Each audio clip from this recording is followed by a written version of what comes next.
যাক আমরা লটকন দেখলাম, লিচু দেখলাম, আর কাঁঠাল দেখলাম। এবার আমরা ঢুকলাম কলা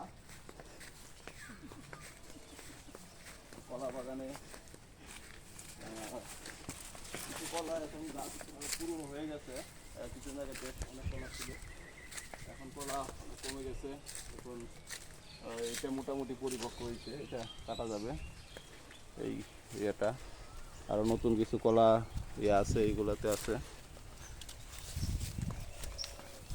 প্রতি গাছেই কলার ছড়া আছে।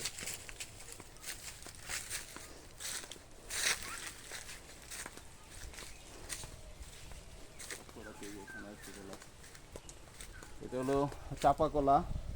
তবে দুঃখের বিষয়, আমরা যখন বাজার থেকে কলা কিনি তখন 15 টাকা 20 টাকা হালি, 25 টাকা হালি কিনি এই চাপা কলা। আর আমরা বিক্রি করতে গেলে এরকম একটা ছড়ি বিক্রি করতে হয় আমাদের 120 150 টাকা 200 টাকা। হ্যাঁ, কিছুদিন আগে 60টা ছড়ি বিক্রি করলাম মাত্র 1500 টাকা। তো যাই হোক, অনেক মিষ্টি খাইতে, মানে খাওয়ার জন্য খুবই খুবই ভালো। লাল মাটি দিয়ে একেবারে এখানে অনেকগুলো ছড়া আছে, 1টা 2টা 3টা 4টা, প্রত্যেক গাছে গাছে আছে।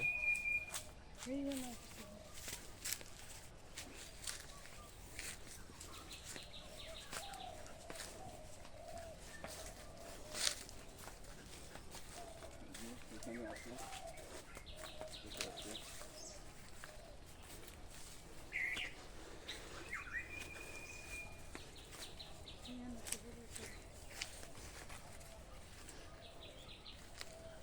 তো এটাও মোটামুটি পরিপক্কর কাছাকাছি চলে আসছে। আর এদিকে আছে, তবে জ্বরে অনেক গাছ দেখা যায় ভেঙে গেছে।